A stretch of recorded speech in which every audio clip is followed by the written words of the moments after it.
Hello everyone. Hello everybody. Got the first fire of the year. Yes! Just got a little glow going, I tell you. It started to get a little bit chilly and I said, What, we need a fire.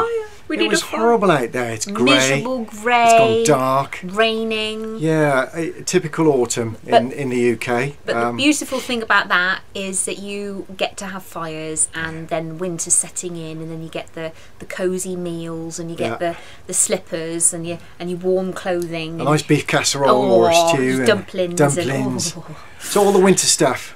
And the extra special lights and Christmas lights at that time of year, all sorts of things, just things that make you a little bit cheerier in the doldrums of the winter setting in. So the seasons are changing and we have to accept they're changing, and so embrace the change. Embrace the change. And look for something new in the change. And with the seasons like they are now, and the reason I'm saying is that although autumn's here, then it's going to come into winter. A lot of people dread it. I mean, I can't stand the cold myself, but there's a lot of people that suffer with that seasonal disorder, isn't it? Seasonal adjustment disorder, something like that disorder.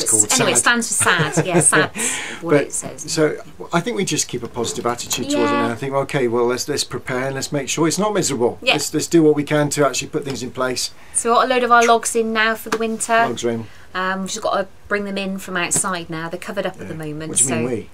That'll be me. I'll my job. I'll direct the actions. Yeah. As long as you keep the tea flowing, love. Yeah, tea flowing. Yeah, and I'll keep them coming down. Oh, what a job. Anyway, why are we on today? We wanted to send out a message and talking of change. Talking of change with the weather and everything. But seasonal changes and embracing change. What we've noticed recently, and this is what's prompted us to do the video today, is because we've noticed that more and more people are leaving the Watchtower Bible and Tract Society, and we've also noticed a lot more people out there that are waking up to the fact that people are leaving and that want to leave, and that finding that people are actually trapped and that want to help these ones even though they've never been Jehovah's Witnesses themselves. There are more and more people that are wanting to help those that want to come away, but also acknowledge the fact that there are people that are trapped. But the people that want to leave, the reason why we're doing this video is because we want to just encourage you, because it's a massive decision that you're taking to leave something that you've known for many years, and it can be very scary. It can, and this is a message to people that have left. This is a message to people that are right in the process of leaving, and also to the vast army that are out there that are mentally have already left, but just haven't got round to doing it yet. To actually making the leap. And this is not to say just do it, because that would be very wrong, because every single circumstance that we've come across so far with all of the brothers and sisters is that every single one is unique. They're all different, and only they as an individual or as a couple or as a family can make that decision. No one can make it for them. And do what's right for them. Yeah, it's no right and wrong to this. For us it was very different. I mean, from my own experience, when I left the organisation, I did not want religion at all. No. I literally just thought, you've really fooled me. And I got quite angry inside with the organisation, because I thought, I can't believe that you've done this to me, you've fooled me for so many years. And then I started to get angry the fact that they'd fooled my family, and the fact that my family was still not seeing what I could so obviously see. And you start to have all these emotions inside of you. But it's almost like a meltdown, isn't it? It is. It's a mental breakdown that can happen to you. And it's also but it actually can have a physical effect on you. And I got quite poorly physically, in the sense of I just didn't want anything. I just thought, no, that's it. I don't want to know. And what we're trying to say is that we've had a lot of people saying, what do we do? Where do I find? I mean, there's a lot of people. I mean, you wanted Christ still, didn't you? You wanted. Yes, I did. You wanted God. You wanted to find something. For me, it was very important that I didn't lose that, and I think it was because I'd read the In Search of Christian Freedom book, which was a real from Raymond Franz. That gave me that bridging gap. Instead of that hiatus period where I was just wandering around aimlessly, for me, having that book was something that I could at least focus on, and he gave me, the author, who has passed away, bless him, but I felt I had a friend in that book, and he told me, look, I'm a member of the governing body, I've left, but this is how I see it. Do you know what's nice too? The fact that when you read someone's experience like Raymond Franz, because he was a member of the governing body and he was in the religion for as long as he was, you think, as high up as that is, if someone like that can be fooled by it for so long, which he was, you start to then start to lessen your anger, and you start to realise that, wow, you know, you start to look at the bigger picture and think, well, I'm awake now. So what matters, what am I doing is about it where am I now? And do you know, the one thing I would say to everyone out there is, don't rush anything. Get out however you can, leave. In your own time, in your own way, leave. Do it what's best and what feels right to you. But once you are out, don't rush. Don't get very, I mean, there was I'll give you an example. I used to know a brother years ago who was he went through fads and phases of, he'd go on a juice diet and he'd go all out. That's it, I'm never eating meat again, I'm never doing this again, I'm not going to watch TV, that's it, I'll get rid of my TV. And he went boom, boom, boom, boom, so quickly into so many different things that, you know how long that would last? A month at the very most, and then it would be out the window and straight on to the next thing. So what happens is, you can rush into something, but the moment you rush into something, you rush straight out again. So what you need to do is breathe, take a step back, and just see where you are. Take time for yourself. Take time to find out who you are, because the one thing you don't do when you're in the organisation is something you don't realise until you leave, is that you don't know who you are. No, I mean, that goes on to, I mean, if you want to look at this, I mean, the books such as Stephen Assad make it very clear about high control groups, and Jehovah's Witnesses are renowned as being a high control religious group, but what you do lose is your true identity. Now when you leave, or you start to wake up and you leave, you've obviously woken up enough to get to that position where you're going to take the leap, but that doesn't mean you've found your true identity yet. You haven't got it back. Do you know, I'm learning who I am. I'm finding out every day I wake up and I'm seeing something different in myself, in the way I look at things, the way I view things, the way I think about things. And you know, every day it's changing, it's growing. My own personal identity is growing every day. My husband's is growing every day. And I laid in bed this morning and I said to my husband before we got up to take the children to school and everything else, and I said, you know, we're free.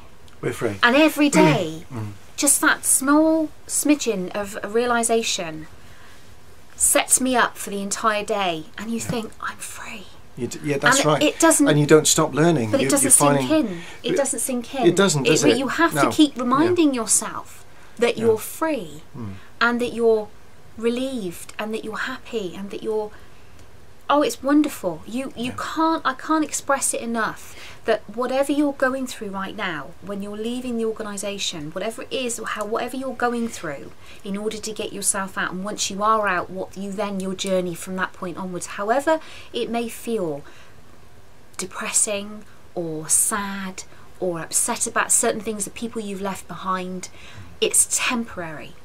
And what you gain in that, once you've left, you start to realise that is just temporary. It's like a temporary pain of mourning. Mourning. It's like a wounding also, because you're departing from something. So of course it's going to love. It's going to create all sorts of emotions in you, because you've actually given so much investment of your emotions, your time, your money, your life to an organisation, and to take yourself away from that, it's gonna take time to readjust, and there are so many different layers to that, and the wonderment of exploring things and not having somebody tap you on the shoulder and say you can't do that. And I've recently, over the last few days, learnt myself. I'm learning so much myself that I know a lot about a lot of things, but then there are other things I'm thinking I'm just beginning with this, and I might say something and I think, actually, I need to look at this more. And I've got brothers and sisters, many of them around the world, that might send me an email and say, maybe Mark, I suggest you maybe look at this as as another alternative argument, or this. They're not telling me what to do, but they're saying, maybe can we suggest you read this and this and this?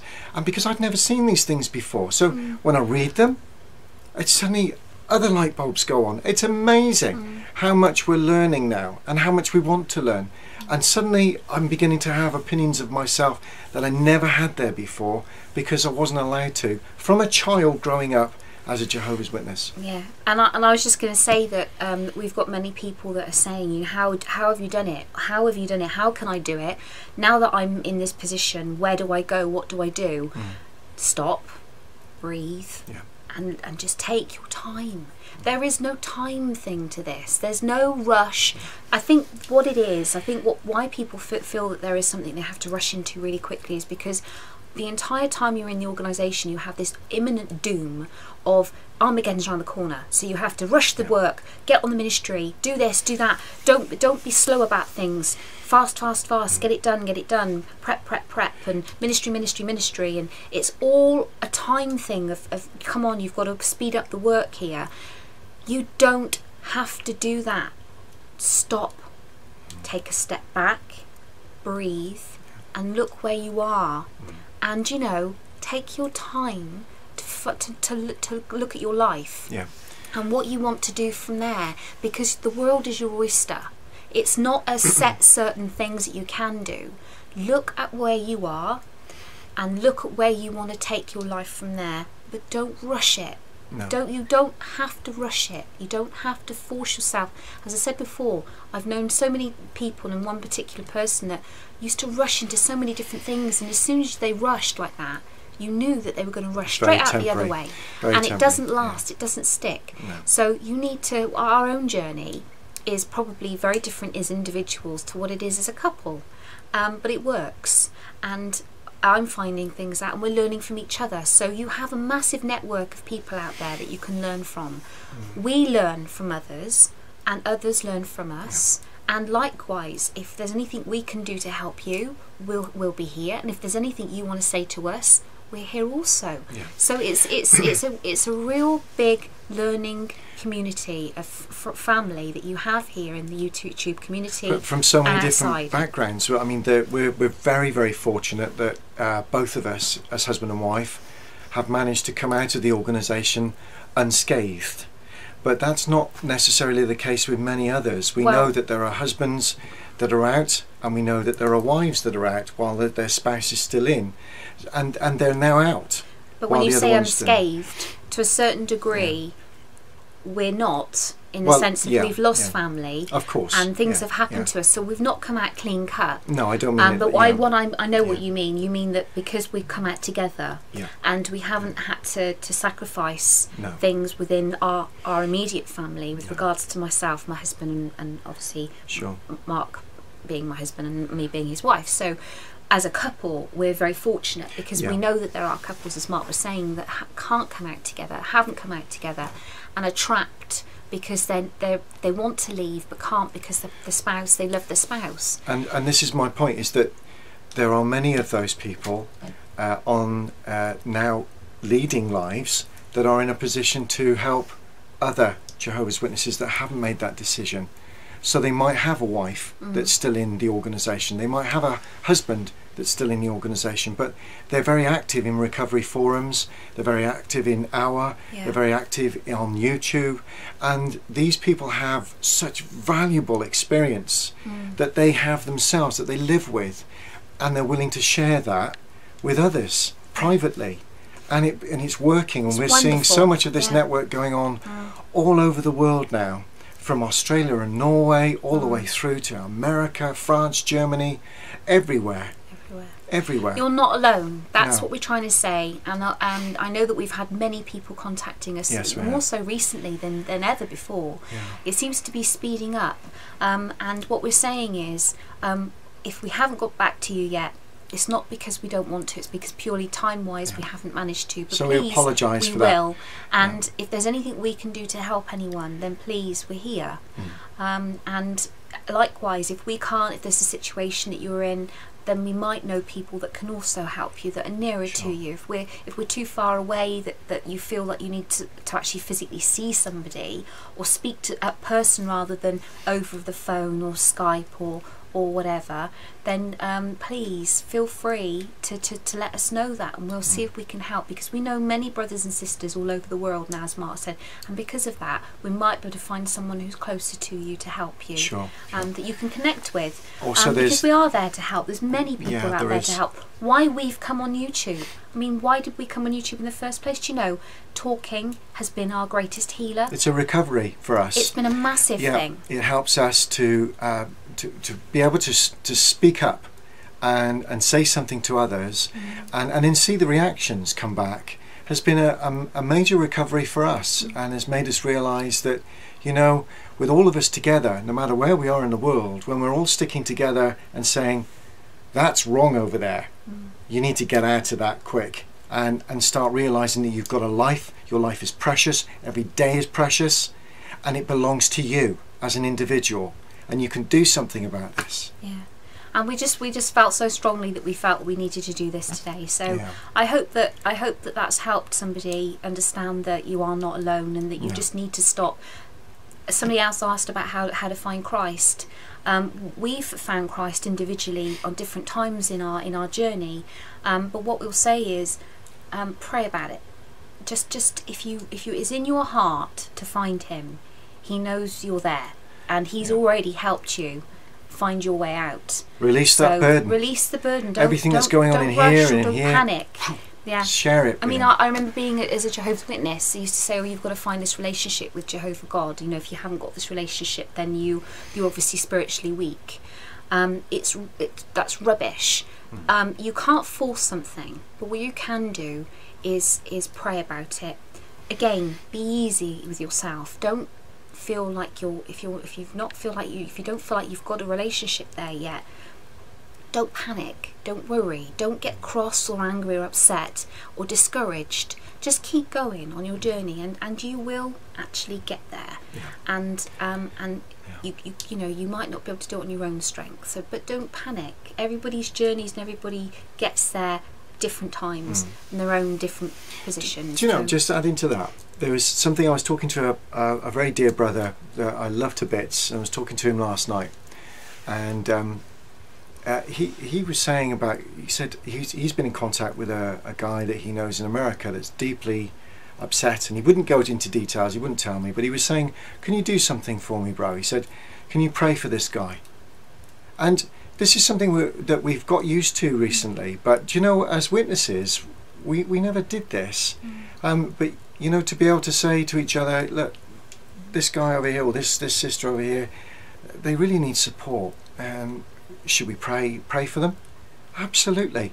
That was something that we never did before. Do you know, it works? Well, you know, talking of prayer, there's one thing I was saying this to you the other day, and I want to do a longer video about it actually, but I'll just touch on it quickly, in the fact that, do you know, in the Kingdom Halls, did you ever notice that when they did a public prayer, they get up on the platform and they do a prayer before and after the meeting, and the prayers would always be, oh, sister so-and-so isn't here, so we ask that, you know, please, Jehovah, that you be with that sister, and or brother so-and-so is very poorly at the moment, or so-and-so's this, that and the other, and they talk about the ones in the congregation, but you know, never once did they pray for those poor individuals in the world suffering right now that weren't Jehovah's Witnesses.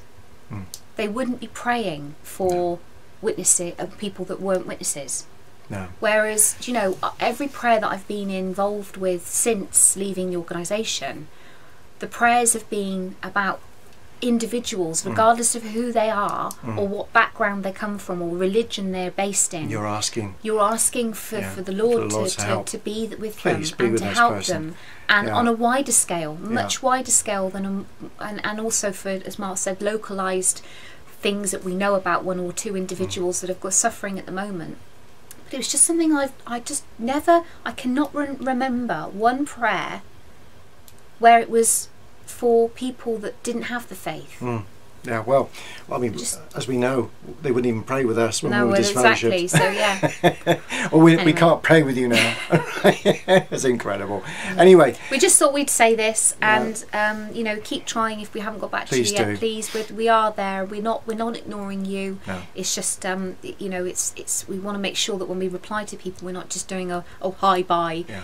You know, when we mean it. If we're involved with talking to you, keep asking for help. Keep looking for help. Keep reading. Keep taking in that knowledge of so many different experiences, and you will become very strong. And don't get discouraged if you ask for help from someone and they don't reply straight away. Don't take that as a knockback or in your mind, oh well, you know, I've asked for help and I haven't got it. Just realise that, you know, we're all individuals, we're all on our own journeys and helping each other as well. So, but we are there, and we are praying for everyone that you know that's gone in contact with us to you know, for help. We are praying for you, and we are there for you, and you are in our hearts and our minds constantly, so please know that. Anyway, we'll probably leave it there. We will. Thank you for listening. My back is getting lovely and warm. Yeah. Anyway, all right. Take care. We'll speak Bye to you for soon. now. Bye.